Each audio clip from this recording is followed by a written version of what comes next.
Welcome back to the DFS Sweatshop, where I am your host, the DFS Jerusalem, and you can follow me, of course, on Twitter at DFS Jerusalem. Today, we are going to be talking a little bit about what happened last night, do's and don'ts, things that we did that were good, mistakes that we made, kind of potholes we stepped in, but also places where we really did a damn thing. So we're going to jump into that. But first, let's talk about the tweet that I send out each day when I ask who is going to be the gang stack of tonight's MLB slate. Okay, kind of quick question for the homie JP Carter and the homie Rhino DFS is in the spot. What's up, big homie? So the question from JP Carter asked me, he was like, "Yo, so did you what'd you do? Did you make first place?" No. At one point in the 20 entry max, that's my jam. Like that's my spot. That's where I go. I love the single entries and I love the 20 entry max. I love those tournaments. And at one point in the 20 entry, I was up to third place, man, 1,500. I was about to make a payment on the rent and the car payment. You know what I'm saying? I was about to make a payment, but it just so happened, man, got swallowed up, bro. I'm gonna talk about one of the decisions that I made that completely ruined what could have been an awesome night for me. But first, let's go ahead and talk about the graphic that I have pulled up. We had 101 votes, so that's pretty good, solid participation when 100 people can vote. And you saw the Boston Red Sox, 44% owned, or 44% was the tally for them. Everybody I thought was going to be on the Red Sox. Next we had the Colorado Rockies. Of course, they were in in that in Coarse. So you know that was going to be a highly owned matchup. Then you had the Miami Marlins came in 14% in this particular graphic, man. And I liked the Miami Marlins today, and I also liked a lot of the St. Louis Cardinals, which was actually my best lineup, my St. Louis Cardinals stack. Then we had the Toronto Blue Jays, who nobody wanted to play them against Masahiro Tanaka, and I did run one Toronto line out just in case all of my Tanaka exposure wouldn't have went off or not. So had a decent night, man. Didn't lose anything. Let's take a look over at what I had been able to do. What I've got pulled up is my very best DraftKings lineup.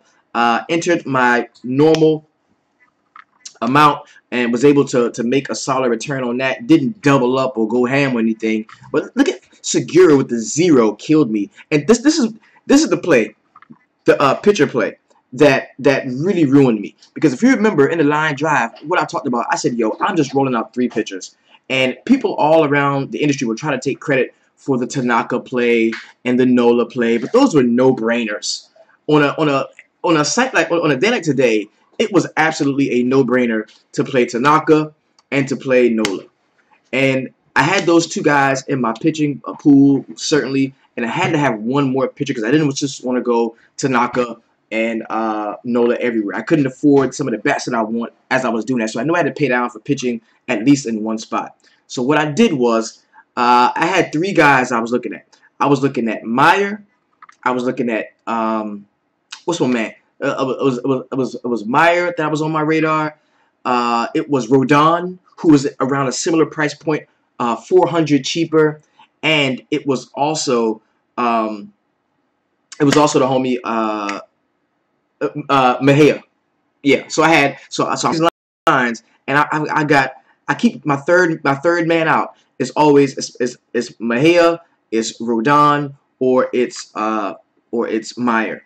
And in this line right here, my very best lineup, I remember making it because what I did was I had Rodon in this one, but I had 400 left. And see, this is one of those key instances where forget leaving salary on the table, especially a measly punk-ass 100, 200, 300, 400 DraftKings. Forget that, bro. Pay the guy you want. Play the guy you want to play. You know what I mean?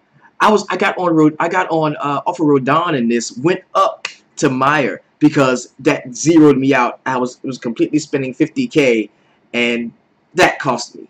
And then you look at Segura, that cost me. Jed Jerko goes out of the game, that cost me. They pulled Yadier Molina, didn't get his last at bat, and all of these guys were like under 10% owned. Killed me. I was in line for a very good night, but that's why we keep playing, baby. That's why we do it. So I had a lot of Tanaka. Look, Tanaka Meyer again. I had was it another Tanaka Meyer line. This one. Tanaka Meyer, like Nola Tanaka. You know what I mean? But I couldn't get the bats that I wanted. See, and with this one, the Nola Tanaka line, that's where I really got a piece of the Philadelphia stack that I wanted. And then you got Rupp and Tommy Joseph, shit a brick, bro. Nava too, man. The Philadelphia stack started out as like the hot stack. You know what I mean? Because you got Franco went out, banged the jack. Galvis hit one. I was like, oh yeah, I'm about to get it. I'm about to get it. But it was tough, man. And right now, right on DFS says he can't believe he came off of Oakland because of Rodon and didn't play him. You know what I mean? And I just didn't want to play a ton of pitchers. I'm getting out of playing 6, 7, 8 pitchers and mixing them. I'm not doing that anymore. I'm picking 3 pitchers on DraftKings, 2 on FanDuel, and I'm pulling my cock out and I'm rocking out. That's what I'm doing from now on. I'm not going ham. You know what I mean? A lot of Meyer, Tanaka, Nola, I mean a lot of it, bro, a lot of it, but hey, it's all good, man. You win some, you lose some, you keep on playing. Had a decent night, did not lose anything, made a little something, so it's all good, and I'm ready to rock. So let's go ahead and jump into the slate, man. We're gonna be breaking down some pitching here, talking about what's going on. I'm gonna outline the slates, of course, because first and foremost, happy Independence Day to you all. 1776 in the house. We've got 14 games on the all-day slate. We do have a 9-game early. That's probably going to be the slate to play. Also, we've got 5 games that's going to serve as the main. 7:10 is going to be the first pitch there. We've got a couple of turbos, a 3-game at 2:10. We've got a 3-game late night, and then we have a 3-game afternoon. I'm going to be heavily invested in the 9 games at 105. That's what I'm going to be. And what I'm going to do is I'm going to do sort of a line drive at about 12 o'clock noon today, where you all can come in and we can check these things out. That's what I'm going to be doing. There won't be a show for the line drive at 5. I probably will be with the fam, man, and with the kids shooting firecrackers and doing the damn thing. But we're going to go over the whole slate right now in terms of pitching. But yeah, yo, Brad, it was a good one though. It was a good one. It was a good one. I had a nice sweat. Had a good time doing it. Didn't come out the way I wanted to, of course, but hey, man, it was a good one. It was a good one. So I'm gonna pull it up from an all-day standpoint. That way we can keep, the pitching intact for today. And looking at today, man, you've got the Diamondbacks, the Dodgers. You got Clayton Kershaw. This is where the unstoppable force meets the immovable object. You've got Corey Kluber, a guy that has been killing it, playing against San Diego in Cleveland. You gotta love him. You got Darvish against Boston. You got the homie Chris Archer, who I am not playing at 10.7 at all. Fulmer in Detroit at 9.8 looks good. You got Peacock in Atlanta 9.6. Jimmy Nelson here. David Price, Talion, Felix Hernandez, J.A. Happ. So there's some very solid pitching prospects on the slate. Very solid pitching prospects on the slate.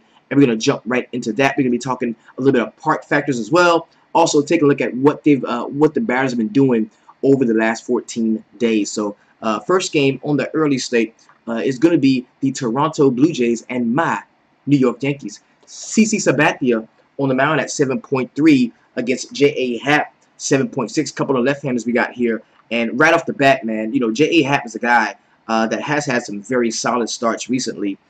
20, 26, 29 in that 3-game stretch. But finish it off. This was like one of the only guys who could not get off against Baltimore. There's like 2 pitchers on the season that haven't like scored like double-digit fantasy points against Baltimore, and like he's one of them. So going up against my Yankees, man, in New York, I'm not gonna want to have anything to do with him. I'm really not. You got CC Sabathia at 7.3. Let's take a look on DraftKings to make sure who's going to be there.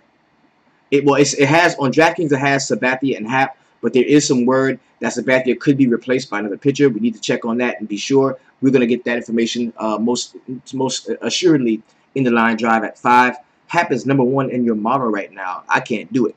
I can't do it, family. Not against the Yankees, baby. All that lefty-righty crime there. Judge a guaranteed jack tomorrow. I can't do it. I can't do it. So no Happ for me. CC is probably not going to be pitching. We need to find out who that's going to be. Even on DraftKings, it has the wrong guy here. So we're going to come back and revisit this one in the morning. Excuse me, at noon. The next one is the San Francisco Giants and the Detroit Tigers. We've got 7-mile-per-hour wind here going out toward right field. 0% chance of rain in this spot. 78 degrees going to be the temperature in Detroit. We got Matt Cain at 5K against Michael Fulmer at 9.8. Yo, Fulmer, pretty good in his last start against Kansas City, and before that against San Diego. 26.15. Very solid. I think he's been pretty decent lately, and I think he is somebody that we can use against the Giants. Now, the Giants have recently picked up the batting. They've always been, for the better part of this season, a team that you could not attack if you're looking for strikeouts, because they 18.6% K rate over the last 14 days with a 138 ISO, not hitting for a ton of extra bases. 304 is the WOBA. I think you can play some Detroit guys in this spot. And Matt Cain, man, you know, Detroit is the best righty hitting team in the league. They are the, hands down, no one hits righties as well as a team, as well as the Detroit Tigers do. They're at home. I like them. Matt Cain kind of sucks at 5K. I'm not going to want to use him at all. 8 points, -9, 8, -4. Dude hasn't scored above double-digit fantasy points in his last 6 starts. So I definitely think you can play the Detroit guys there. Most certainly. I like Detroit in this spot. No love at all for Matt Cain or for the Giants for that matter. Next game we got is game 2 of the Los Angeles Angels of Anaheim and the Minnesota Twins, man. 10-mile-per-hour wind coming back toward left field. Yo, how about the Twins last night? The Twins looked good last night. And there's a couple other guys we talked about. We went in depth in the line drive, and I told you all I didn't have a guaranteed jack of the day because I didn't think the dude was going to smash. I didn't think he was going to hit a home run. I really felt he was in strong position to score and score big, but I just didn't see him hitting the jack. And I couldn't call it. I couldn't call it jack. But Ramel Tapia, damn near hit for the cycle. Damn near hit for the cycle. He had everything but a single. Dude had a triple, a double, and a home run. Could not get the single to close out the cycle. Had a few RBIs. Excellent game from him. He is somebody that we actually, you know, talked about and outlined in the shop as a play of interest. So very good there. Next game we got, of course, is the Angels and the Twins. We talked about how good the Twins were yesterday, man. Max Kepler lit it up. JC Ramirez here at 5.8 and Kyle Gibson at 4.8. Two very cheap pitching options if you want to take a shot at it. Taking a look at JC Ramirez, 3.9, 22, 21, 20. So the dude is pretty up and down. He's pretty up and down. And I think against the Minnesota Twins, coming off a really nice performance, still at home in Target Field. Let's take a look at the park factor, see exactly what type of park this is. We're going to go to Minnesota and check those out. Check this out. This is predominantly a pitcher's park. Not extremely, though. So for every 100 runs scored around the league, 100 runs are scored here in Target Field. But for every 100 home runs hit around the league, you're only going to get 91 in this ballpark. So this is sort of a neutral park, but I would say it plays more towards the side of a pitcher's park. The 10-run total is going to scare people off of the pitching. Kyle Gibson against the Angels, Ramirez against the Twins. Don't really know how I feel about either of these pitchers. I don't want to play them. I just don't. Not at all. Next game we got. Well, let's check out the Detroit park factors. We kind of skipped over that, glossed over that, because I think Detroit is also a spot that is fairly neutral. Yeah, it is fairly neutral. 103 runs for every 100 runs scored around the league. 96 home runs for every 100 home runs hit around the league. Fairly neutral park. Not a problem at all to play here. Next, we've got the Miami Marlins and the St. Louis Cardinals. Yo, the Marlins are going to want to get back, baby. I'm sure they're going to want to get back. They damn near came back in this game. If you remember in the line drive, this was one of my favorite game stacks. Miami and St. Louis was one of my favorite game stacks. Lance Lynn, 6.9 against Jose Urena at 6.3. I really don't see either of these pitchers getting terribly hit up in this spot. Both guys are fairly solid. We're going to look 22 in his last game against Arizona. That was in Arizona. Very solid start there. But against Pittsburgh, negative 1.25. Against Baltimore, oh, a bad game against Baltimore in Camden Yards. I'm sorry. Negative 0.7 there for him. So Jose Urena on the other side got touched up a little bit by the Mets last time, but ended up finishing the game in the positive. Then before that, against Chicago Cubs, who were slumping at the time, 18.7. So both of these pitchers are fairly solid. I don't think we're going to see a huge outburst of runs the way we saw yesterday, but I think you can look to the bats more so than the pitching in this spot. 0% chance of rain, 5-mile-per-hour wind here, 87 degrees here. This is most certainly a pitcher's park. We're going to Busch Stadium in St. Louis. This is most certainly a pitcher's park here. There we go. Yeah, man. For every 100 runs scored around the league, you get 96 here. For every 100 home runs hit, you get 85 here. So this is most certainly a pitcher's park, which could help those guys in this campaign. So we're gonna come back and look at this a little bit closely tomorrow. But I want to take a look, just a closer look. Look at the Miami Marlins here. They're 17th in the league in K rate. 21.5% have not been hitting the ball, man. And a lot of this is predicated on the middle part of that order, and what we're seeing from guys like Boer, from what we're seeing from Stanton, from what we haven't been seeing from those cats. They just haven't been getting a lot of extra base hits. We've also got the Woba here is under 300, so Lance Lynn is a guy that you can consider. I think you can consider him.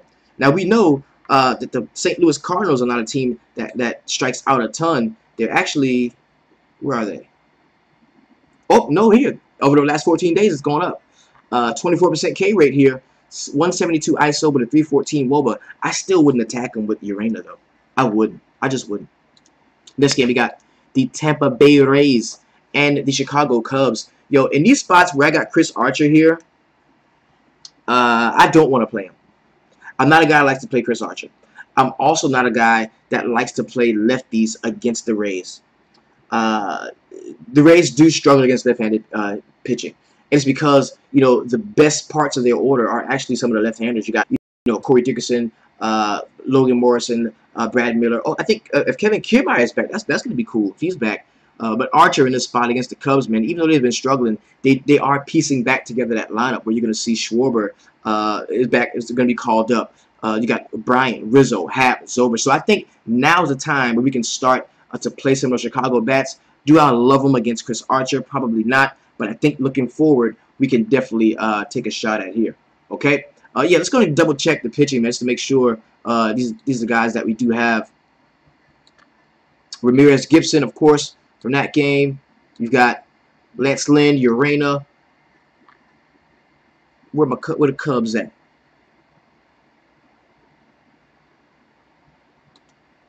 Oh, well, it says here we have John Lackey instead of Lester. That makes it different, baby. That makes it different. For John Lackey's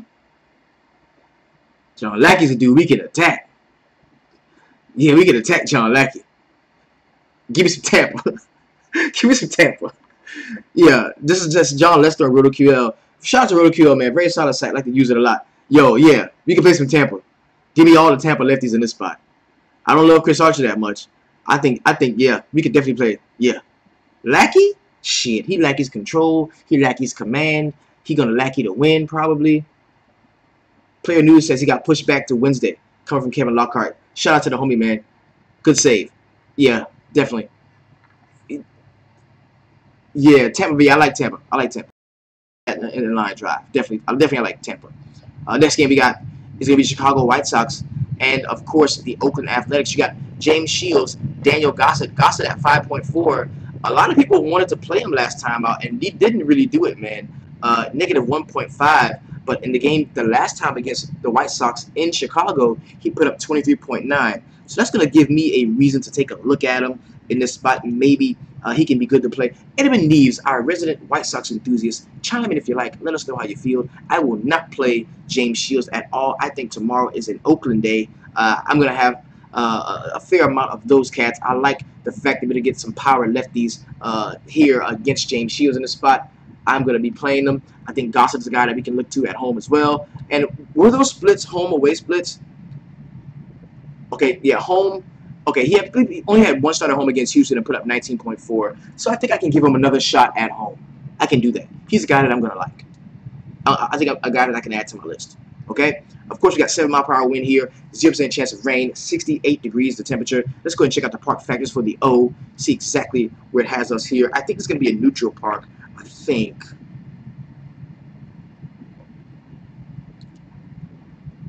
Oh, no. This is a pitcher's park, baby. This means that, yeah, 94 runs for every home run, every 100 runs scored around the league, and 81 home runs for every 100 home runs around the league. So this is going to be a pitcher's park, which does bode well for a guy like Daniel Gossett. So I think I can get on Daniel Gossett based on the park factor. Look at the Chicago White Sox, what they've been doing over the last few games.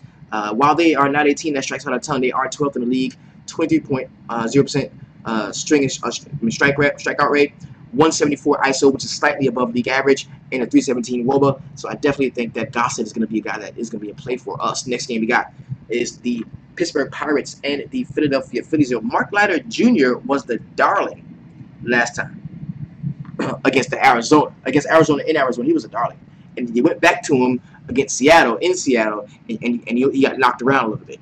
Now against the Pirates here, this is the same situation for me from last night.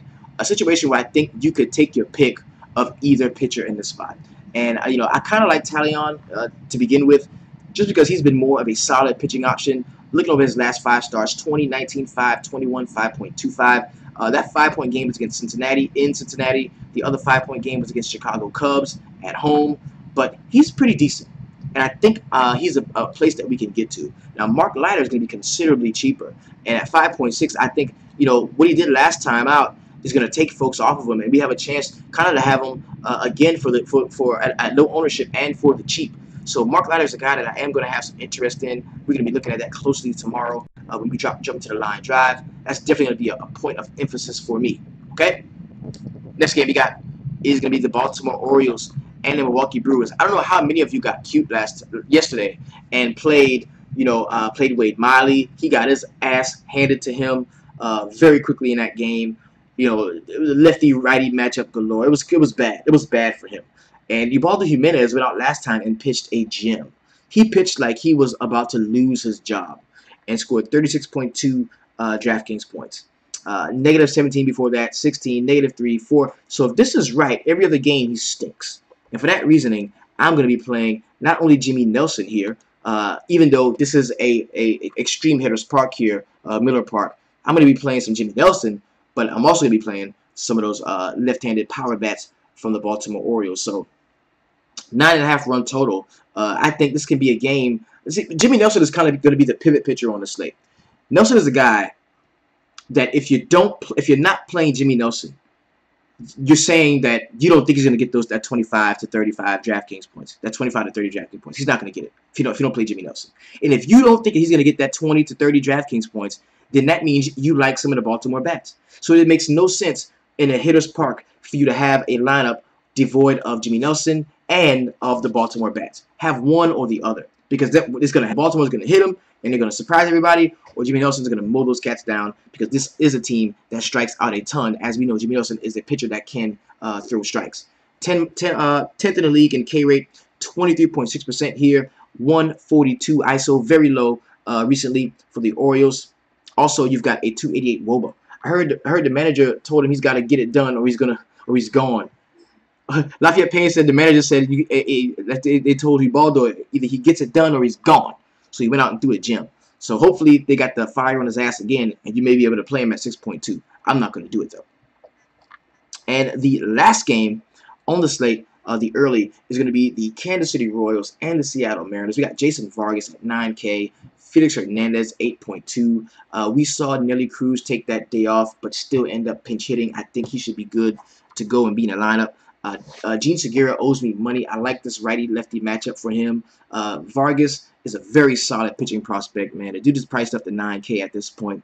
We've got 22, 14, 11, 26, 16, 30. So he's been very solid in his last 6 starts. A guy that you can definitely look to, as we've seen the Seattle Mariners kind of struggle recently. Taking a look at what they've been able to do. Team that strikes out a lot. 14th in the league in K rate, 22.7%. The ISO, great. 201 here with a 345 WOBA. And see, a lot of it was I was picking between, should I play Vargas in the spot or should I look over to Jimmy Nelson? I'm pretty much going to go Nelson here. I'm going to go Nelson here for all intents and purposes. Felix Hernandez, 8.2. Dude, it's funny because at one point, man, Felix Hernandez was like the guy.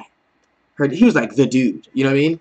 And to see him struggle the way he has been struggling is kind of crazy. But it hasn't been like horrible. He had one negative game against Detroit, 18 and 12 in his last 2 starts.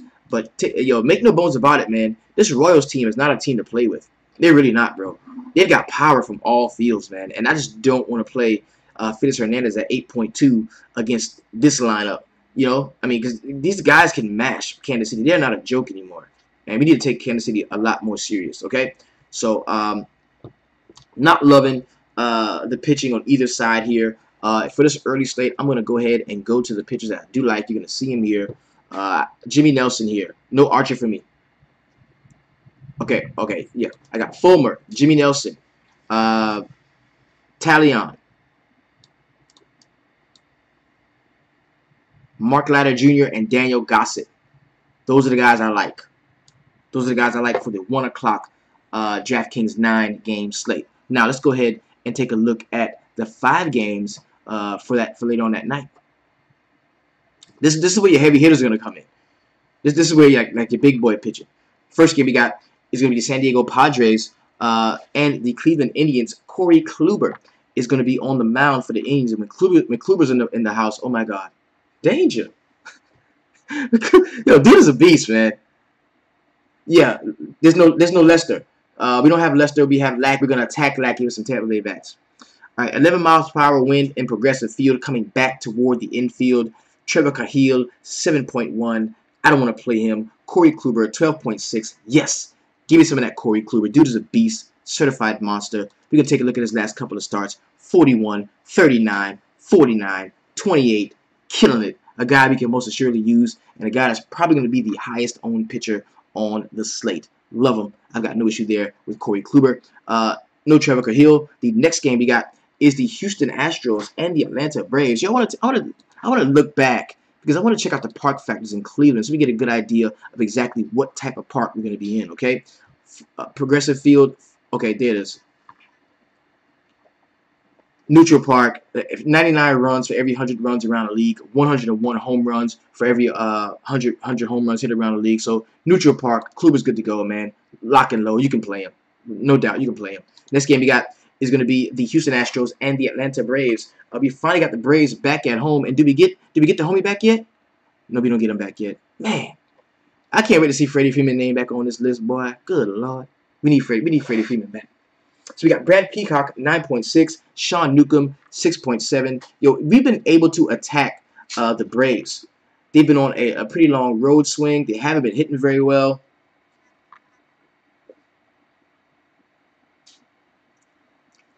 But this is tough because Peacock, while he is a very good pitcher, very capable pitcher, and has shown us some really solid upside in a few starts, man. 22, 27, 24. Is this negative 5 against the Angels? Is this negative 5.85 against the Angels an aberration? It seems like it with all of these 20s mixed in around it. You know what I mean? And then you've got the Atlanta Braves, who just have not been playing well recently, man. They just haven't been playing well recently. And you take a look at what they've been doing. They don't strike out a ton. They're 24th in the league in K rate, 19.7%. But the 140 ISO is bad, bro. The 140 ISO is the sub 300 WOBA is another item. Bad. So does this mean that Peacock is going to be in play for us? Because I surely ain't playing Sean Newcomb against in Atlanta against the Houston Bats. I mean, I like Newcomb and all. Newcomb has been a very solid play for us a few times this season. But yo, I can't play him against Houston. I just can't. And you take a look at the park factor here, going to Atlanta, checking it out. The field, the house that Freddie Freeman built, and this is a fairly it's a pitcher's park here. 97 runs for every 100 runs scored around the league. 94 home runs hit for every 100 home runs hit around the league. But you've got a ton of righty power in this spot, bro. They can just stack this thing chock full of righties that can get at Sean Newcomb, the young pitcher, man. And I don't think he's ready to shut this type of this type of offense down. So I'm not going to be on Sean Newcomb. I think that puts me on to Brad Peacock as well as some of the Houston bats in this spot. That's where I'm going to be going. We got 9 miles per hour wind going out toward right field, 7% chance of light rain, 88 degrees there, 70 is dew point, 56% humidity. I'm all good. Next game, we got the Boston Red Sox and the Texas Rangers. You got David Price and Yu Darvish. Now, Price is at 8.9, up a little bit from what he's been. We've also got Yu Darvish at 11.2. But Price had a pretty decent start last time against Minnesota, 24.15, 15.3 against the Angels. His best start of the year came the second one against who else? Baltimore. But, you know, don't think I can get to him, man. The one thing that Price is going to have going for him, for me, in this matchup is we know how bad the Texas Rangers can beat against left-handed pitching. So that's going to take me off of like the power alley guys, guys like, Chu, Mazzara, Odor. But then you look at the other side, where you got Napoli, you got Lucroy, you got Chirinos, you got Beltre, Andrus, DeShields, you got all of those guys, and those guys can mash too. So that's going to be that's going to be tough, and we're going to have to chop that up tomorrow. That's going to be pretty tough, okay? And then Darvish at 11.2, a guy that has just been lights out. But at the same time, man, one of the better offenses in the league is what he's going to be facing. 16 in the last start against Cleveland, 34 against my New York Yankees, 7.25 against Seattle, 23-25 Houston and the Mets. So he's had his ups and downs as well. So for me, if I thought people, and see, the problem is, I got Kluber, I don't have to worry about this. If I got Kluber, I'm not playing Darvish. If I play 11.2 for Darvish, I might just go ahead and buy Kluber. And David Price, he's not mid-level enough for me to get to. So I'm not going to be playing. I'm not going to be playing pitching from this spot, but I will be looking at some bats. Most notably, some righties, some power righties from the Texas Rangers, and maybe a one-off of Benintendi or Mitch Moreland if I'm trying to get cheap and jiggy at the first base or an outfield spot. Maybe even some Jackie Bradley Jr. at 4.4. Next game we got is going to be the Cincinnati Reds and the Colorado Rockies. Game 2, we got Homer Bailey at 4K, Kyle Freeland at 6K. I think this is a spot where we can play some pitching and Coarse, man. I think Kyle Freeland is kind of jumping off to me. We got 13 runs on deck to score here, right? 4.7, 1.7, 15.5. Kyle Freeland is kind of jumping off to me. He just is. He just is. Because I liked Cincinnati yesterday.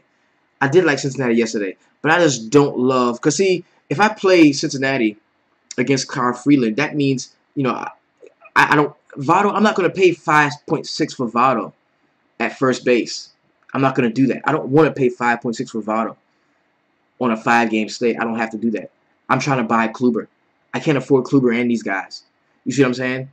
So I'm going to have to take a shot that maybe a cheap pitcher from Coarse, because these pitchers are going to be the least owned pitcher on the slate easily.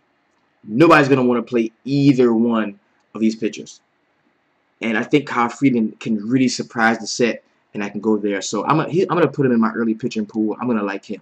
Okay? Homer Bailey, no, of course. And my stack already is leaning toward the side of the Rockies just because Homer Bailey has been so bad. Okay? -6, -13. There's no way I can play Homer Bailey at all. Okay, 13-run total. I think that's gonna mislead a lot of folks. I don't think this game scores this much. I really don't. We got 8-mile-per-hour wind coming back toward the infield. A 0% chance of rain. 92 degrees. 35 dew point. 14% humidity. I just don't love. I don't think we're gonna get a 13-run game here. Not in this one. I just don't think so. And I'm not feeling right now. This game we got the Arizona Diamondbacks and the LA Dodgers. We got Clayton Kershaw at 12.9. You got Gregor Blanco and Daniel Descalso and Goldie and all of that. And this is a prime letdown spot for the homie Clayton Kershaw, man. This is. I mean, there's no way. Yeah, Colorado might score 13. Yo, this is a prime letdown spot for Kershaw. Okay, 40, 30, 22, 18, 32. This is a prime letdown spot for Kershaw. And so many people are going to just stay away from this game. I'm telling you, bro. So many people are not going to want to play Arizona because of Kershaw. And they're not going to want to play Kershaw because of Arizona. I'm not playing him. I'm not playing him. I am completely fading Kershaw. I will not play Kershaw tomorrow. I'm not going to play him against Arizona. I'm not. If I play anything in this game, I would play the bats. I would play the bats. I would play the Dodgers bats more so, but I'd also give me some Goldie, give me some Owings, give me some Drury. I'll play them cats against them first. I'll play them against them first. Because I don't think Kershaw goes, 9 innings or 8 innings in this game. I don't think that happens. You know what I mean? I don't think that happens. So I'm not going to play Kershaw. Why would I play Kershaw when Kluber is like right here at 12.6, 300 cheaper?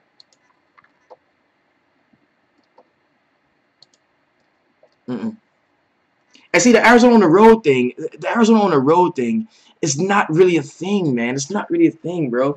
Because when a team like this has these type of batters, like okay,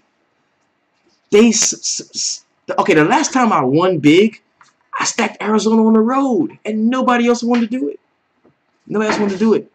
And I get Kershaw. I mean, I get him. I understand it. He's an ace. He's great. But look, hasn't been. He hasn't been. Dude scored 5 points at home.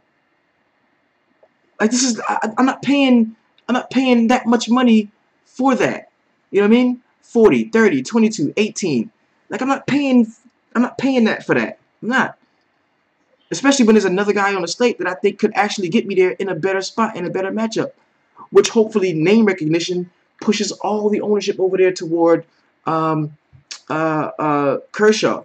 And we see Kluber at like less than 20%. You know what I mean? Yeah, and that's 1 out of 10 times. That's ace material. Like ace guys, the guys that it's like a small group of guys that I don't care. I ain't playing nobody against. When these guys are on the slate, I'm not playing anybody against them. And Kershaw is not one of them cats. Kershaw is not one of them cats. Or there's like a group of guys that no matter what, I'm gonna have some form of exposure to them, no matter the slate, no matter the matchup, no matter what is going on. I am gonna have some Scherzer. I am gonna have some Kluber. I am gonna have some Chris Sale. I can fade Kershaw. I can fade Kershaw. I can do without him. You know what I mean? I can do without him. That's just me. But of course, man, we all play different ways, bro.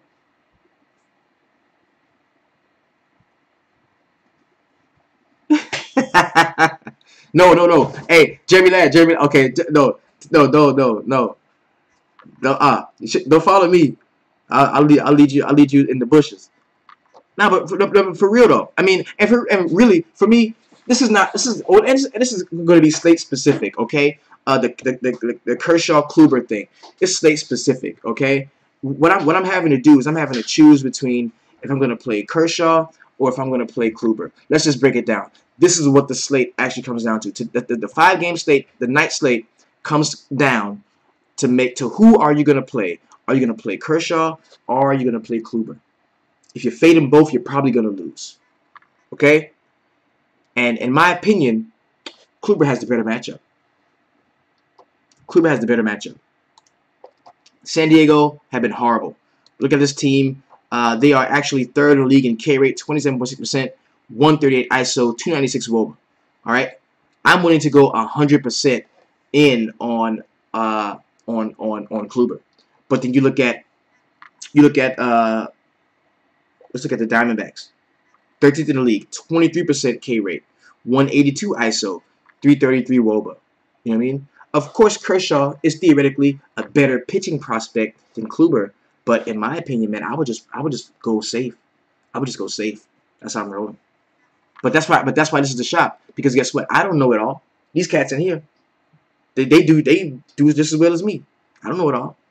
Jeremy Ladd, that's the homie. You know what I mean? So we're gonna get in, and some of this could change because we're gonna get in to the line drive, which we're gonna be doing at 9 a.m. Pacific, 12 o'clock Eastern Standard Time, and we're gonna chop it all up. Okay, we're gonna get in here. We're gonna chop it all up.